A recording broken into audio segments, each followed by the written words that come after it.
I lied. This isn't an evil drink, it's the best thing ever created by capitalism. And it definitely didn't almost ruin my life, is what I would say if I was still an alcoholic. So, what is this evil drink that shall not be named, and how did it even gain such an infamous status? The full name of this drink is Strong Zero -196. It's basically an alcoholic lemonade. Okay, that sounds pretty good, so what's the problem? In the Japanese society, this drink is quite infamous for turning people into alcoholics and associated with problematic people of society. But it wasn't always like that. To understand how the situation got to this point, we need to dig deeper. For the longest time, I couldn't relate how people became addicted to alcohol or nicotine, and I've tried my fair share. I know it kinda sounds ridiculous, but I've never experienced the quote-unquote cravings for them. Every time I thought I was consuming too much of it, I just told myself to stop, and that was the end of it. I'm not sure if I'm in the majority when it comes to things like this, so let me know in the comments how you deal with situations like this.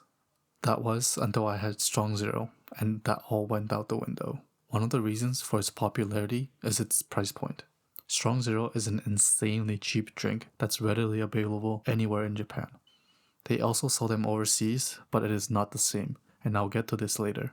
You might recognize the company that makes this drink because their whiskeys and highballs are pretty popular globally. Surprisingly, Suntory claims the highest sales numbers out of all the Japanese beverage companies. If I had to guess, I would have guessed something like Asahi or Sapporo, as their beers are iconic and sold pretty much everywhere.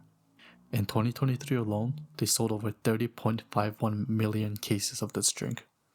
That's about 732 million cans. Wow, that's a lot of cans. That's like 6 cans per person in Japan. One of the reasons they are able to reach these sales numbers is because Japan allows alcohol sales at convenience stores. I know the Eurobros and the Americans are hearing this and thinking, what country doesn't sell alcohol at convenience stores? And that country is Canada. They don't even have 24-hour liquor stores. So it's always a surprise for Canadians visiting Japan to see alcohol so readily available. You can't go more than 5 minutes in any direction in the city without seeing one. Another surprise is that Japanese convenience stores use self-certification, meaning you as the customer presses the yes button for verifying age, even though they could be held liable if they're caught selling to minors.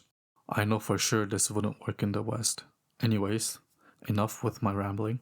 Right. At convenience stores, 500ml Strong Zeros are sold for about 218 yen or $1.48. That is unironically cheaper than buying a bottle of Coke at convenience stores. Kind of crazy if you think about it. I have some better news for the alcoholics. If you buy them in bulk online, you can buy them for about 174 yen. My goodness, this is the kind of price you can only dream of having in the West. You can already guess why this drink almost ruined my life. If you're as chronically online as me, you might have already seen one of their ads without realizing it, as it is bizarre to say the least. Okay, maybe not that weird compared to the other Japanese TV commercials. Or, the more likely case is that someone in your life has traveled to Japan in the last couple years. I feel like everybody around me has traveled to Japan recently, and they can't keep their mouth shut. Anyways, my point is, it's extremely common, and it's hard to visit Japan without seeing it. Even as a non-drinker, you'll see people drinking this all the time around you. And if you have claimed to have never seen this drink and you've been to Japan recently, 1, either you're blind, 2, you're lying about having traveled to Japan. I know I said it's basically a lemonade, but what actually is this drink? Strong Zero falls under the category called Chuhai. It's short for shochu and highball. It's a combination of distilled spirits like vodka, carbonated water, and fruit flavoring. In the West, we have something similar like White Claw or Mike's Hard Lemonade. But in my honest opinion, White Claw is too bland and Mike's Hard Lemonade is pretty decent. But it's not as good as Strong Zero. Not to mention, Strong Zero is a 9% drink, but you can barely taste the alcohol. And no, this isn't the case of Japan and Japan Place. It genuinely tastes better. This drink didn't just come out of nowhere. It was a combination of years of research and development, knowing the market and timing. While Strong Zero itself didn't come out until 2009, there were drinks that influenced its creation, and the first one dates back all the way to July of 2001, and it's made by a different company called Kirin. The alcoholic barley tea drinkers that are watching this might already know this brand because they have a quite unique brand logo. I think it's pretty cool. Kirin released a drink named Hyoketsu. It is a drink that originally started with 3 to 6% alcohol content and tasted like fruit. With relatively low alcohol content, lightweight drinkers that wanted to participate but was never able to now had something to drink. Since there weren't any alternatives at the time, it was quite successful and they released a variety of flavors. The unfortunate thing is, if you weren't aware, in East Asia there's a condition called the Asian flush. A lot of people just write off this condition as it's a condition that existed for, as long as they've existed. But from recent research, people with Asian flush should really avoid drinking alcohol. It's a sign that their livers cannot process alcohol. They are literally being poisoned alive. This, however, didn't stop people from drinking, especially when the drinking culture in Japan is so active. Seeing how much success Kirin was having, Suntory released their own competitor called Calorie in February of 2003. It's basically an identical drink but with even lower calories and marketed towards young people and women. After years of R&D, in 2005, Suntory released a new series called -196, a method of creating a better tasting fruit flavors for their drinks. They came up with this idea when they were at an izakaya, a Japanese pub, and wondered why drinks at izakayas tasted so much better. And they realized it was from the freshly peeled lemons. Obviously, it's not very cost efficient to put freshly peeled lemons in your drink, so they developed a new method. By soaking fruits in vodka and flash freezing them at -196 degrees Celsius, crushing them and adding it to their drinks, they were able to reach the flavors they were looking for. The most surprising part about all of this is that this method wasn't patented until 2011. I'm just saying, if it was an American company, they would have patented even if they didn't release this product. Okay, so it's a cheap drink that's tasty and has an interesting method of making it. Is that really enough reasons to make this drink that popular? And I'd say maybe, but there are cultural and honestly great timing by Suntory. East Asia in particular has a quite unique drinking culture. A significant amount of it was influenced by fast-growing corporate city life. You might have heard about East Asia's work culture, long hours, and lots of overtime. I know in some statistics you can find online, it shows up as it's not as much as what I'm making it out to be, but that is because a lot of these overtime hours are not officially counted, which is a literal criminal behavior. Born from post-war era in which people worked to barely survive and did everything to not die, I think the era of working more equals more productivity has ended long ago for countries like Japan and South Korea. But the work culture has not caught up to it. The worst part about all of this is of course the unpaid overtime, but there's another thing. Company and co-worker dinners. Yes, Western companies also have these, but you probably don't realize how often it happens in Japan. Some companies even have weekly dinners together, and that's after work unpaid. Okay, so what? A dinner after work doesn't sound so bad.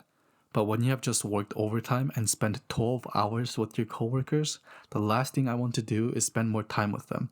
It is a total nightmare situation for me. If I finish my work, I just want to go home and relax. I know it's their culture and whatnot, but it's kind of hard to defend it. Okay, if it is that bad, why not just not go? While lots of international companies that have branches in Japan, a lot of them don't really have this kind of work culture, but not everyone works at Google or Microsoft.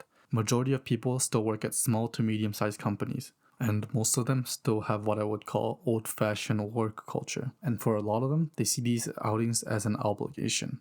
And if you don't want to become an outcast of your company, you better show up and you better behave. On a good note, these outings have become less common in modern times, but that is only relatively speaking. Pre-2010, these were very, very, very common. What happened around 2010 that made it less common? Well, if you're from the US, you should know what happened around this time. The financial crisis in 2008. What does the US financial crisis have to do with Japan?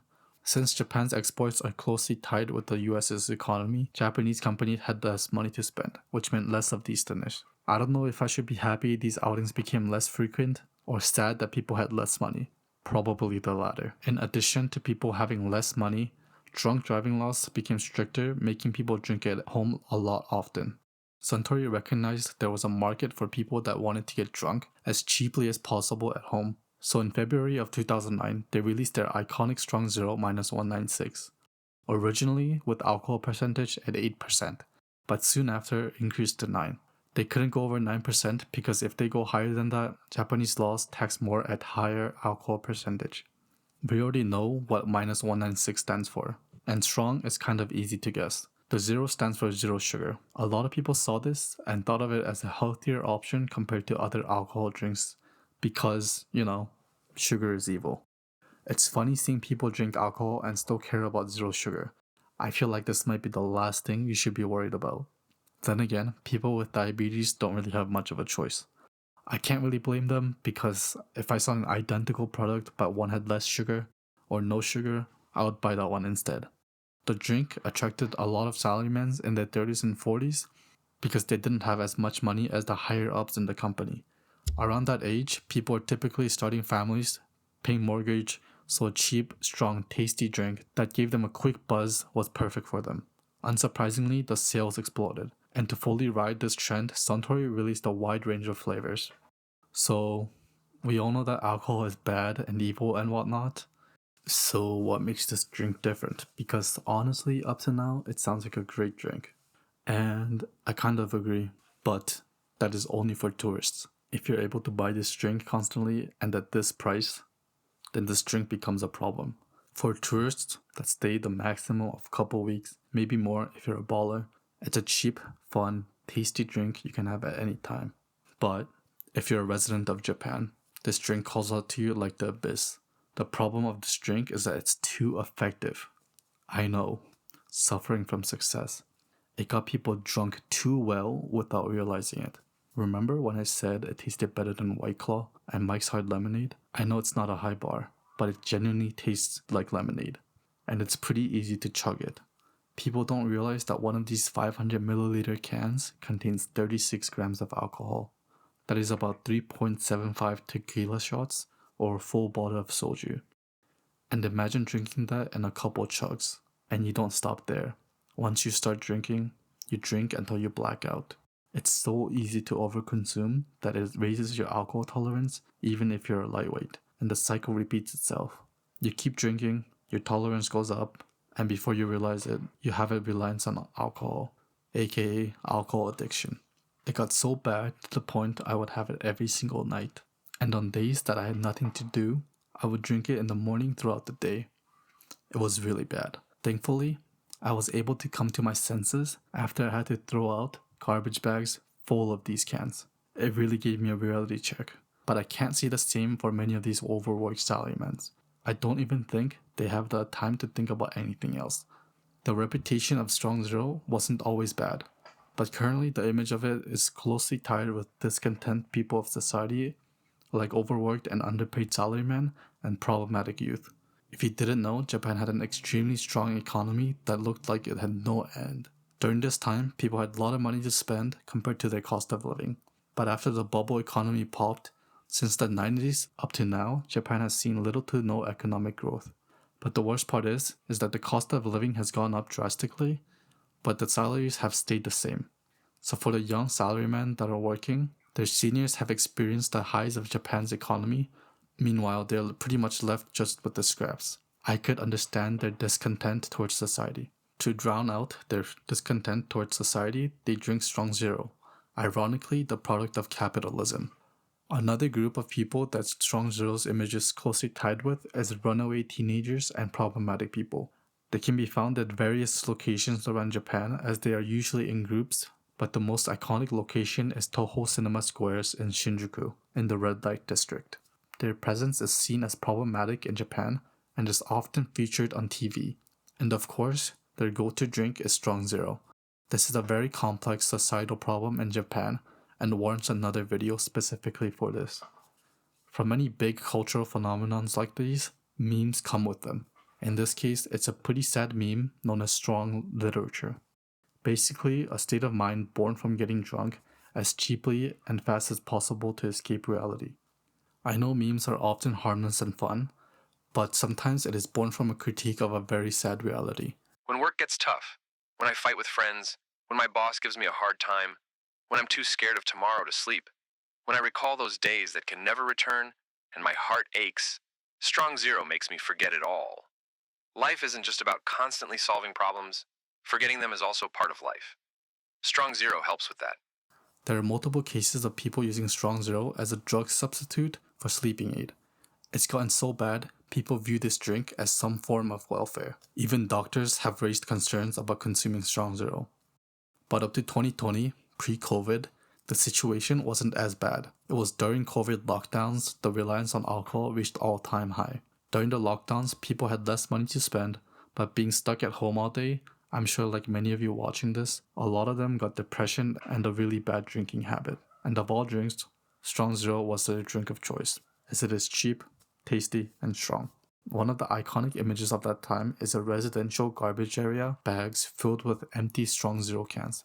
There were even comics made out of it. It was a nationwide phenomenon as everybody suffered. As the situation reached a boiling point, some companies like Orion Breweries have stopped selling their competing products due to the negative image it had on their brands. They claim to have no knowledge that their products were causing issues, but I doubt it. To the international audience, Strong Zero is just known as the foreigner killer and the party drink.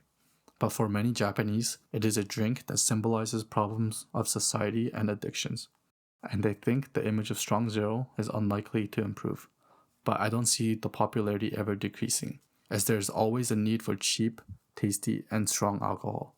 And the type of people that will drink it will always drink it no matter what. People like me.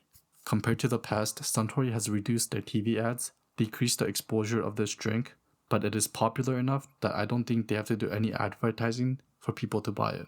In 2024, Suntory released Strong Zero to the USA, but it is only the 5% version and not the 9. And I would bet my left kidney that is not $1.20 per can. If you have enjoyed the video up to now, ライク&サブスクライブ